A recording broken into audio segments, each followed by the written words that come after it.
They painted parking lines on my driveway while I was at work. Not near it, not barely over the edge, not some whoops, wrong address kind of mistake. I'm talking bright yellow stripes, little white numbers.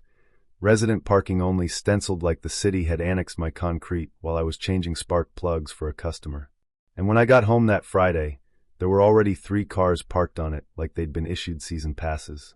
I just sat there in my truck for a second, engine running, hands locked on the wheel, staring straight ahead like maybe if I blinked hard enough the whole thing would rearrange itself into something sane.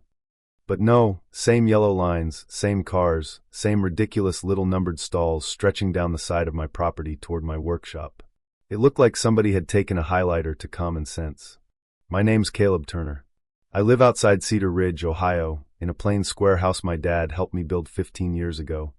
No columns, no fancy shutters, no fake stone veneer trying to impress anybody. Just a solid place with a detached garage, a metal workshop out back, and a wide concrete driveway that runs from the main road all the way past the house to my shop. I poured that driveway thick because I use it, hauling lumber, backing in trailers, dragging engines around, moving finished furniture out to clients. It was there long before the beige and gray townhouse development next door ever showed up with its HOA emails, matching flower pots, and people who say things like per the community guidelines with a straight face. That development went up about 5 years ago on what used to be an empty lot. 12 narrow townhomes, all lined up like they came out of the same printer cartridge. At first, I barely noticed them. They had their own road, their own little board, their own little arguments. I wasn't part of the HOA, never had been, never would be. My parcel was older, separate, clearly recorded, taxes paid every year whether I liked it or not. But over time, you could see the problem building over there. Too many cars, not enough room, guests showing up, kids growing up and getting licenses, people storing giant SUVs in garages designed for lawn chairs and optimism. Every few weeks I'd hear snippets while mowing or unloading plywood, somebody complaining about overflow parking, somebody saying the board needed to act, somebody getting heated over where visitors were supposed to leave their cars. I'd hear it, shrug, and go back to what I was doing, because none of it had anything to do with me. Or so I thought. That Friday night, once I parked on the grass because one of the cars was angled so badly I couldn't even squeeze through, I got out and walked the whole length of the driveway. The paint was fresh enough to shine in my headlights. Yellow boxes, white numbers 7, 8, 9, and near the garage door like a joke delivered with a dead face, resident parking only. I actually laughed. Just one short ugly laugh. Not because it was funny, because sometimes your brain trips over something so outrageous that laughter is all it's got before anger catches up. I crouched near the edge of the concrete and brushed dirt away from the old survey pin that's been sitting there since 2008. Still there. Still metal. Still mine. That's when Trent Hollis, one of the townhouse guys, stepped onto his porch and called out, "Hey Caleb, looks good, right? Finally brings some order." Order. I stood up slow and looked at him across the fence line. "Trent," I said, "this is my driveway." He did that little shrug people do when they want the benefit of authority without the inconvenience of responsibility. The board had it striped. We needed the space. It was just sitting there. Just sitting there. That phrase hit me harder than it should have.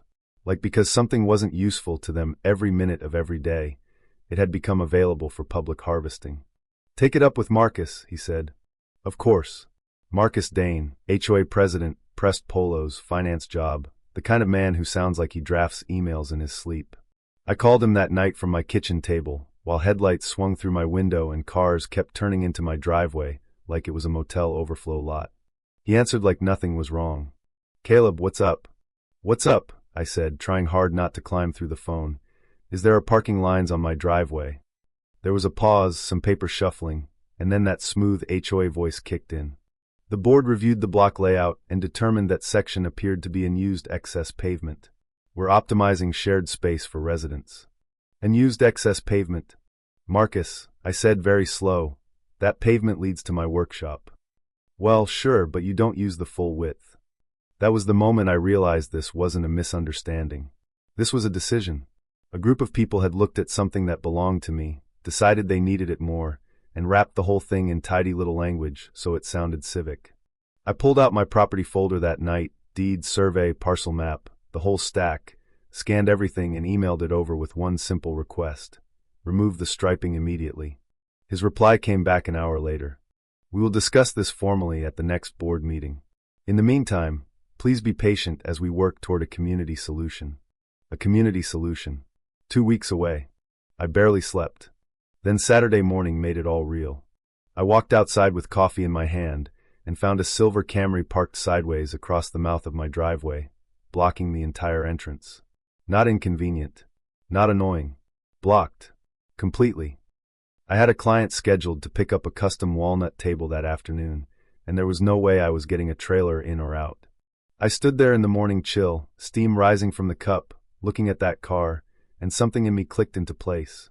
Until then I'd been treating the whole thing like a dumb mistake made by arrogant people. But that Camry told the truth. They didn't think it was my driveway anymore.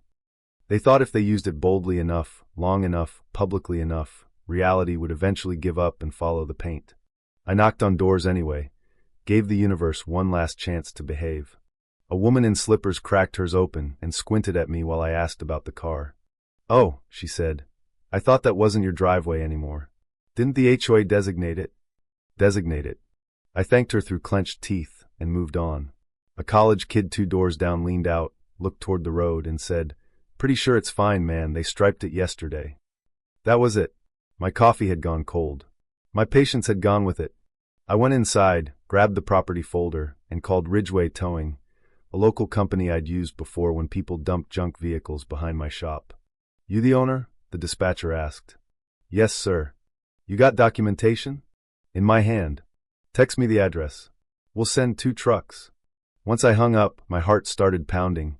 Not from fear exactly, more from the weight of finality. Tow trucks changed the temperature of a situation fast. Before they arrived, I drove to the hardware store and bought 2 signs. Private property. Unauthorized vehicles will be towed at owner's expense. I bolted one near the road and one closer to the shop. Big enough to kill any future excuse. When I got back, the first truck was already there, idling low. Hank, the driver, climbed out, broad shoulders, gray beard, expression like he'd seen every flavor of neighborhood nonsense there was. "Morning, Caleb. Show me the line." I handed him the deed and survey, pointed to the pin in the dirt, and he gave one short nod. "All right then." There's something weirdly theatrical about a tow truck lifting a car. The hydraulic whine, the chain clink, the way the front end rises like the vehicle itself is suddenly having second thoughts. Halfway through hooking the Camry, the alarm started screaming, bouncing off those identical townhouse fronts like the opening note of a public argument. Doors flew open. Trent came out first, barefoot, holding his phone like he was about to live stream my villain origin story. "What the hell is going on?" "Private property's being cleared," I said. "You can't tow residents' cars. They can't park on my land." The second truck rolled in and started hooking up a black SUV near my garage door. By then, 6 neighbors were standing around whispering, filming, looking at me like I'd kicked over a church picnic.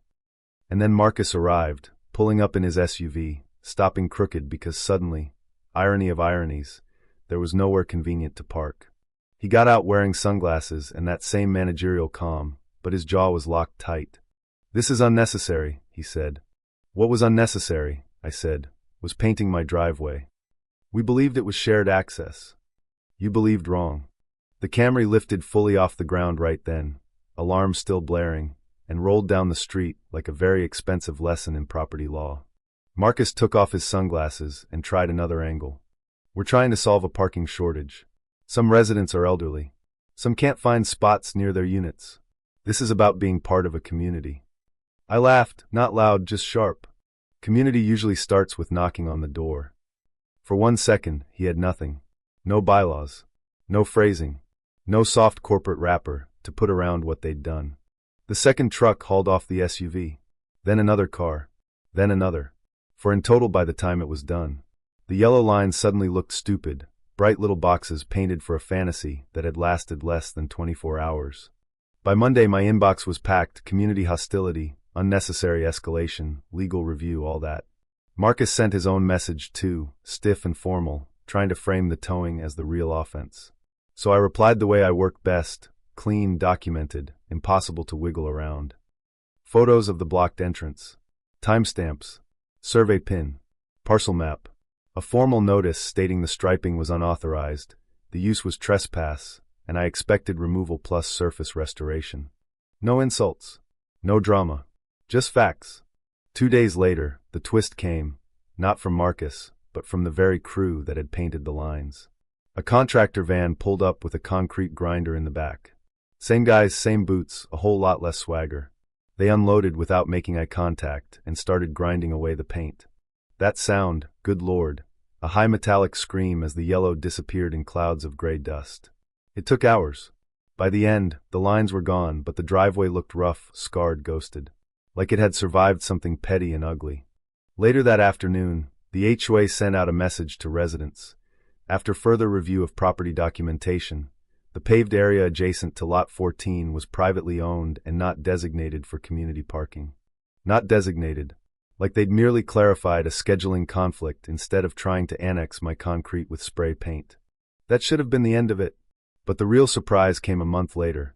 A certified letter from the HOA attorney. Not a lawsuit. Not exactly an apology.